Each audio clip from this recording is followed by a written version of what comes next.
Sobat Maestro, sesaat lagi Anda akan mendengarkan blog Airtime bersama Pendeta James Tuhumuri dari Healing Harmony.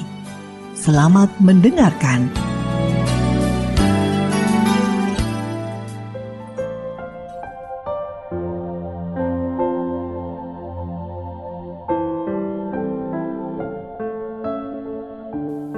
Shalom, selamat malam Jemaat Healing Harmony, dimanapun saat ini Bapak Ibu berada.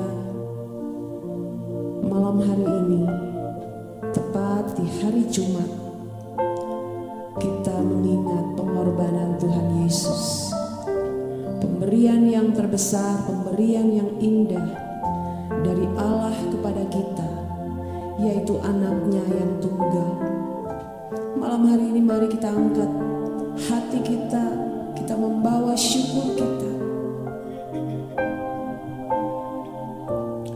untuk pengorbanan Tuhan Yesus. Terima kasih Tuhan, Kau mau menyerahkan nyawamu bagi kami.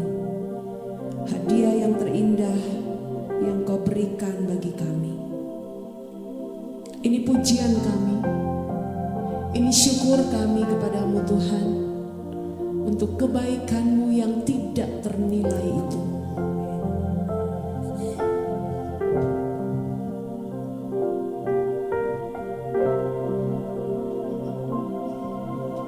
Saat ku masuk ke hadirat-Mu, bawa persembahan ke tempat kudus-Mu, pujian ku naikkan, sembahku berikan bagi-Mu Allah yang mulia.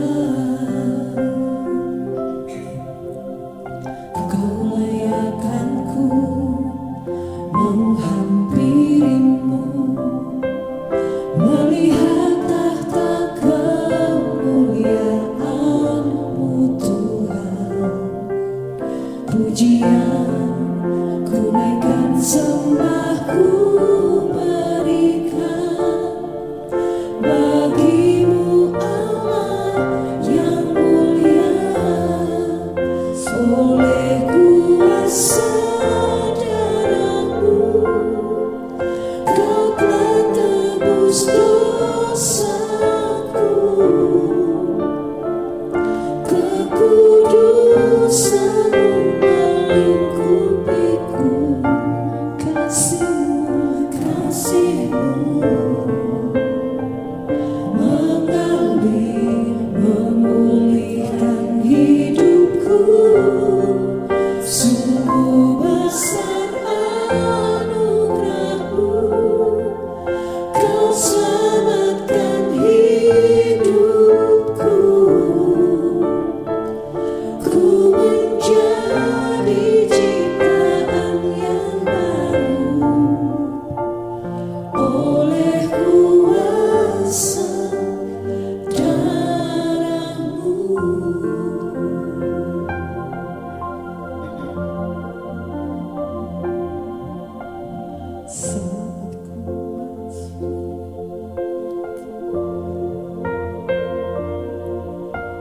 Saat ku masuk ke hadirat-Mu, bawa persembahan ke tempat kudus-Mu, pujian ku naikkan, sembahku berikan bagi-Mu Allah yang mulia.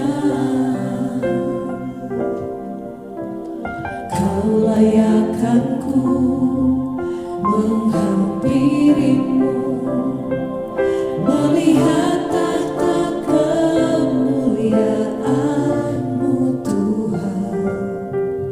Pujian ku naikkan, sembahku berikan bagi-Mu Allah yang mulia. Oleh kuasa darah-Mu,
karena cintamu bagi kami.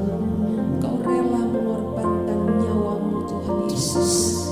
Terima kasih Tuhan, kami bersyukur karya yang terbesar yang Tuhan lakukan di dalam kehidupan kami. Kami tidak bisa membalas kasih-Mu Tuhan. Ini hidup kami mau bawa saat ini di hadapan-Mu Tuhan Yesus. Terima kasih Tuhan untuk karya-Mu yang sungguh besar dan tidak bisa dibayar dengan apapun.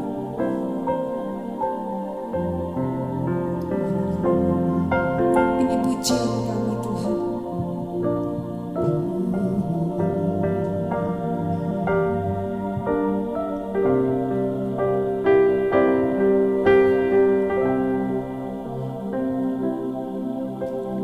Kasih yang terindah, hati yang mulia, hanya ku temukan di dalam-Mu, Yesusku. Pujian dari hatiku, selalu di setiap waktuku,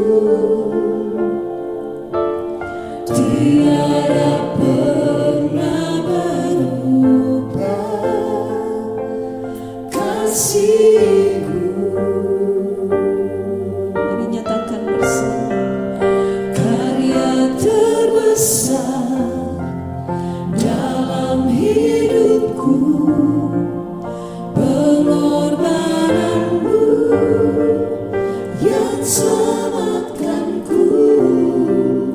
Engkaulah harta yang tak ternilai yang ku miliki dan ku hargai. Yesus, Engkau ku kagumi. Kasih-Nya yang sungguh indah, kasih yang terindah, hati yang mulia,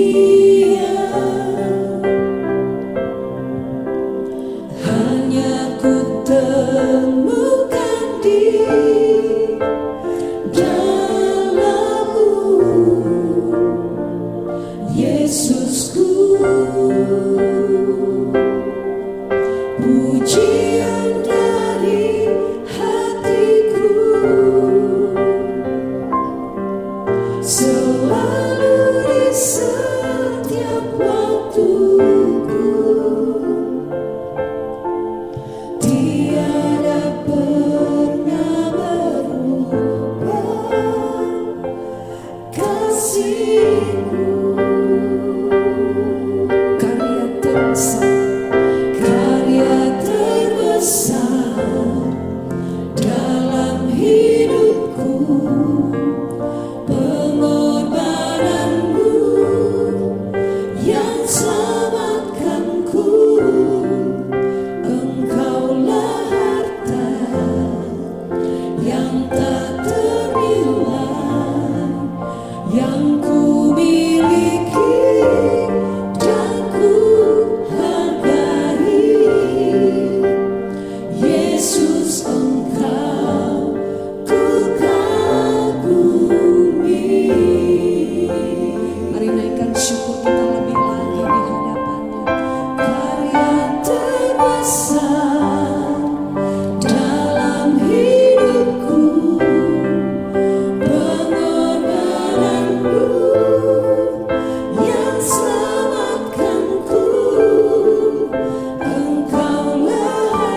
Shalom saudara pendengar dimanapun saudara berada, jumpa kembali bersama dengan kami Healing Harmony.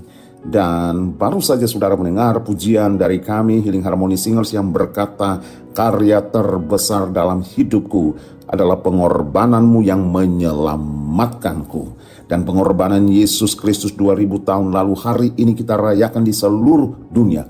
Momentum yang mengubahkan kehidupan kita. Orang-orang yang terkutuk menjadi orang-orang yang terberkati. Orang-orang yang harusnya mati karena kutuk dosa menerima kehidupan oleh karya penyaliban Yesus Kristus. Haleluya. Saudara, mari buka hati saudara untuk mendengarkan kebenaran firman Allah pada malam hari ini. Bapak Ibu yang diberkati oleh Tuhan, setelah Amerika mengalami krisis keuangan selama 7 tahun di tahun 1770-an, Prancis mendanai atau mendonasi perang kemerdekaan Amerika sebesar kira-kira 20 miliar US dollar dalam hitungan nilai uang hari ini. Dan hadiah donasi tersebut memberikan rakyat Amerika kebebasan dan kemerdekaan dari dominasi dan penjajahan Inggris. Hadiah tersebut dikatakan merugikan Raja Louis XVI. Saudara, sahabat siapa yang tidak bahagia jika untuk lepas dari penderitaan dan tekanan dihadiahi didonasi 20 miliar US dollar atau setara dengan 280 triliun hari-hari ini. Seperti halnya Perancis terhadap Amerika.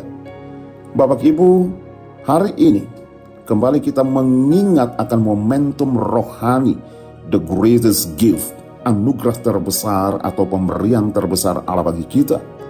Tahukah saudara bahwa Jumat Agung mengingatkan kita tentang mahakarya kasih Allah, dan di antara pelbagai anugerah dan pemberian terbaik yang Allah limpahkan bagi kita, ada 2 hal yang ingin saya hadirkan bagi kita sebagai berita dari peristiwa salib.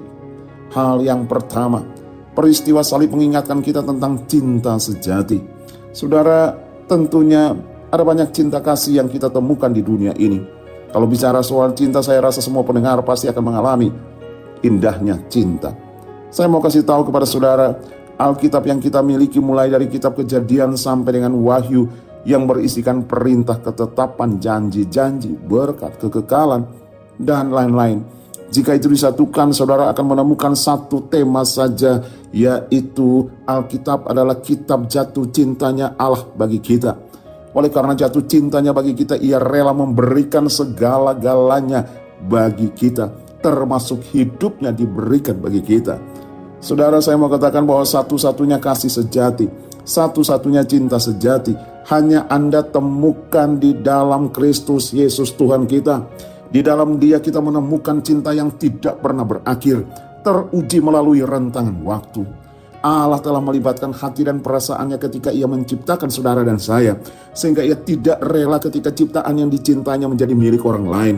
Saudara, ketika manusia berpaling dari cinta Allah dan menjadi tawanan dosa, dan sebagai tuntutannya adalah maut sesuai dengan kebenaran kitab suci dalam Ulangan 19 ayat 21 yang dikatakan bahwa sebab berlaku nyawa ganti nyawa, mata ganti mata, gigi ganti gigi, tangan ganti tangan, kaki ganti kaki. Lalu kemudian ketika Taurat tidak menjadi jawaban untuk menuntaskan masalah dosa manusia, Allah tidak mau membiarkan manusia kena hukuman. Ia turun dari tahtanya yang mulia untuk menyelamatkan manusia dari tuntutan Taurat dengan cintanya yang kita sebut kasih karunia. Yohanes 1 ayat 17 berkata, sebab hukum Taurat diberikan oleh Musa, tetapi kasih karunia dan kebenaran datang oleh Yesus Kristus. Saudaraku, kasih karunia oleh Yesus Kristus melalui peristiwa salib yang memalukan ternyata telah mengubah sejarah kita, para pendengar yang mendengarkan program Healing Harmony ini. Dan di kayu salib yang berdarah-darah itu telah terjadi pertukaran karena cintanya kepada kita. Kasih karunia yang dinyatakan oleh Yesus Kristus menembus batas atas tuntutan hukuman karena dosa, sehingga kita yang seharusnya terhukum menjadi terampuni, kita yang harusnya terkutuk menjadi terberkati, kita yang hidup dalam ketidakbenaran diubah menjadi orang yang dibenarkan secara cuma-cuma, dan kita yang harusnya mati karena kutuk dosa diubahkan menjadi kehidupan kekal. Inilah kasih karunia yang tidak dilahirkan dari peraturan dan ketetapan, melainkan lahir dari cinta Tuhan yang terdalam. Ia telah memberikan segala-galanya bagi kita. The greatest gift, hidupnya, nyawanya. Roma 5 ayat 17 berkata, sebab jika oleh dosa satu orang, maut telah berkuasa oleh satu orang itu, maka lebih benar lagi mereka yang telah menerima kelimpahan kasih karunia dan anugerah kebenaran akan hidup dan berkuasa oleh karena satu orang itu, yaitu Yesus Kristus. Berbahagialah dan sadarlah setiap kita yang hadir malam hari ini di ruang dengar, saudara dan saya adalah objek cintanya Tuhan. Saudara, seorang yang mengalami langsung cintanya Yesus yang bernama Kefas, atau yang lebih sering dikenal sebagai Petrus, murid yang paling heboh, paling bersemangat, dan tekadnya untuk mengikuti jejak sang guru tidak dapat diragukan lagi. Dia murid yang paling banyak mengalami mujizat, berjalan di atas air. Demikian juga di antara 3 murid utama yang langsung menyaksikan transfigurasi Kristus di atas gunung. Luar biasa. Di dalam keyakinannya ia siap dengan rela dan setia mengikuti Yesus sampai mati. Matius 26 ayat 35 bilang, sekalipun aku harus mati bersama-sama dengan engkau, aku tidak akan menyangkal engkau. Namun apa yang terjadi? Ketika sang gurunya berhadapan di sidang imam besar pada saat itu, tanpa ia duga, ia juga didakwa oleh beberapa orang yang mengetahui bahwa ia adalah pengikut Yesus. Dan hanya oleh sentilan seorang wanita yang berkata, kamu pengikut Yesus, Petrus kemudian gugup. Dalam ketakutannya ia tidak menyangka bahwa ia harus berhadapan dengan keadaan seperti itu. Dan karena ketakutan, dengan segera ia menyangkali sang gurunya, bahkan bersumpah tidak mengenal, lalu kemudian mengutuki. Petrus telah lupa bahwa Yesus sebelumnya berkata, sebelum ayam berkokok engkau telah menyangkal aku 3 kali. Dan Petrus juga mungkin lupa perkataan Yesus yang terekam dalam Matius 10 ayat 33, tetapi barang siapa menyangkal aku di depan manusia, aku akan menyangkalnya di depan Bapakku di sorga. Dan saat itu terjadi ketika Petrus menyangkal, menyumpah, bahkan mengutuki, ayam pun berkokok. Saudara, posisi Petrus pada saat itu tidak jauh dari Yesus. Dan ketika hal itu terjadi, Yesus menatap Petrus dan mata Simon Petrus pun menatap Yesus. Lalu kemudian tidak berani lagi menatap karena ia tertangkap basah telah berdosa terhadap guru dan Tuhannya. Saudara, mungkin banyak orang yang menyangka bahwa tatapan Yesus itu adalah tatapan tajam dari seorang hakim yang adil, yang siap menghukum orang yang telah bersalah, mengkhianati, menyangkal, bahkan mengutuknya, seperti yang terekam dalam Matius 10 ayat 33 tadi. Tetapi malam ini saya mau kasih tahu, tidak demikian. Tidak demikian. Malam ini saya harus katakan tatapan itu adalah tatapan yang penuh dengan kasih karunia, yang penuh dengan anugerah pengampunan. Selanjutnya kitab suci merekam dengan jelas peristiwa kebangkitan Tuhan Yesus dalam Markus 26 ayat 6-7. Dikatakan, kamu mencari Yesus orang Nazaret yang disalibkan itu, dia telah bangkit. Dia tidak ada di sini. Lihat, inilah tempat mereka membaringkan dia. Tetapi sekarang pergilah, katakanlah kepada murid-muridnya. Lalu kemudian diikuti dengan kalimat, dan kepada Petrus. Saudara, bukankah Petrus adalah termasuk dalam murid-muridnya, bahkan murid yang utama? Mengapa malaikat berkata kepada Petrus?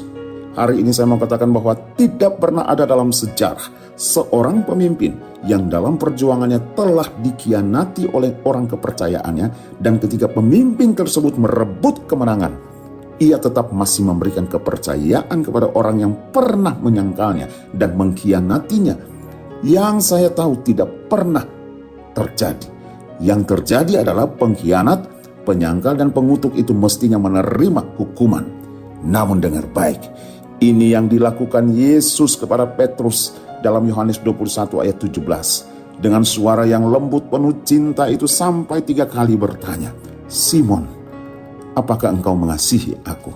Dan Simon Petrus pun menangis serta menyatakan kasihnya yang murni, kasih yang telah diubah. Ia berkata, Tuhan, aku mengasihi engkau. Yesus mengerti pernyataan ini dan ia memberikan sebuah tugas baru dari seorang yang penakut, penyangkal, pengkhianat, menjadi seorang yang berdiri di atas batu karang yang teguh untuk mengembalakan domba-dombanya, untuk mendirikan gerejanya. Pembelajaran penting dalam mengikuti Yesus bukan karena kekuatan kita, bukan karena tekad kita, bukan karena kemampuan kita. Tapi dengar baik saudaraku, kasih karunia dan anugerah yang memampukan kita untuk melayani Dia dengan setia. Haleluya, haleluya. Jumat Agung yang penuh dengan berkat Tuhan ini. Mari bawa hidup saudara untuk lebih mengasihi Tuhan lagi. Mari bawa hidup saudara untuk tetap memuji menyembah Dia setiap waktu dan memberitakan kematian yang membawa kemenangan. Haleluya, haleluya. Terpujilah nama Tuhan Yesus. Amin. Terpujilah Tuhan Yesus, ditinggikan di atas pujian. Dari dalam lubuk hatiku, ku sujud dan berterima kasih. Dari dalam lubuk hatiku, ku sujud dan berterima kasih. Dari dalam lubuk hatiku, ku sujud dan berterima kasih.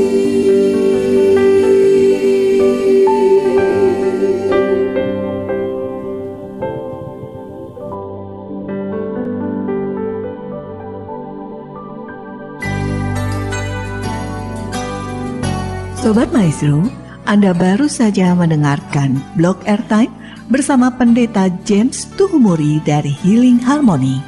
Bila Anda membutuhkan informasi dan pelayanan lebih lanjut, hubungi call center Healing Harmony di nomor 0811 205 1705.